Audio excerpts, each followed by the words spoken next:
Hey guys, it's your girl T, and I want to go ahead and shout out Brandon Sai on Facebook. Brandon sent me this story. He said that he really wanted me to do a story on it because his sister was one of the ones affected.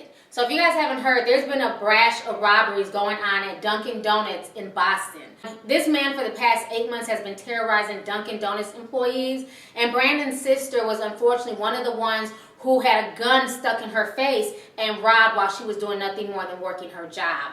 I'm going to go ahead and play you guys a news clip, and I will come back with the rest of my conversation. The armed robber who terrorized Dunkin Donuts employees for months may have hit the end of the line. Police say they caught him and that he's a former Dunkin Donuts employee.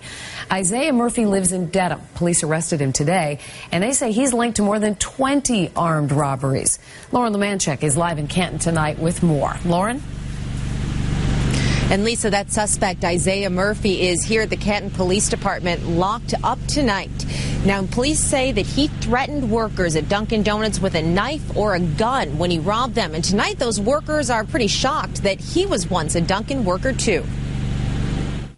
For months, police have been hunting the man in this surveillance video. Now they believe they've caught the robber who's been terrorizing Dunkin Donuts workers. That's the first time I've ever had a gun in my face like that. I'm shaking right now just talking about it. Wendy is still too scared to show her face, but she remembers the night this summer when a masked man jumped the counter, pointed a gun at her, and robbed the store. When he walked out, Dunkin Donuts don't pay y'all enough anyways.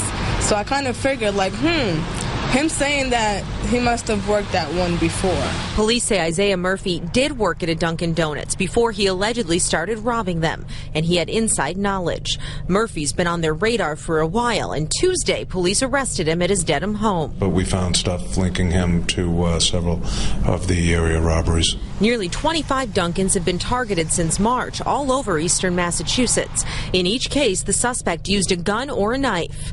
Catching the robber became a top priority for local law enforcement and even the FBI. So although he wasn't getting a lot of money, we were afraid that somebody was going to eventually get hurt. It's a fear shared by Dunkin Donuts workers all over the area. Now, a sigh of relief.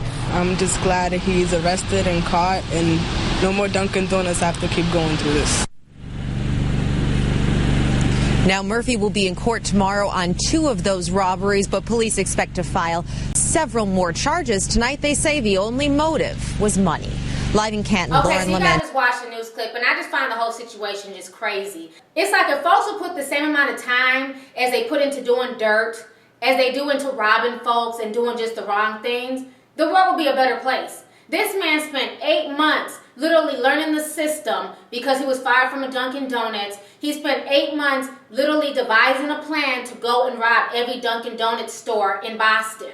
You know, it's like, what? I mean, I understand that folks eat at Dunkin Donuts, but let's not get it twisted. This is not like a bank. You're only getting so much money. You know, for him to put guns to people's faces, for him to, you know, I feel so bad for these workers because I know that has to be a nightmare. You know, to get robbed at gunpoint, that gun could have easily went off, anything could have happened. Thank God Brandon's sister is okay, and thank God nobody else was hurt. You know, got to the point where he was doing so many of these robberies that the FBI had to get involved. You know, folks are just stupid. Did you think eventually that you weren't going to get caught? All these cameras out here and the fact that you're talking to the employees, you know, leaving fucking hints that you were a Dunkin Donuts worker. And I find it funny when the police were like, yeah, we found evidence in his apartment that he was the robber. What was the evidence? Powdered donut and stacks of money? You know, so this whole story is just ratchet. Go ahead, leave a comment. Let me know your thoughts on the entire situation. All right, deuces.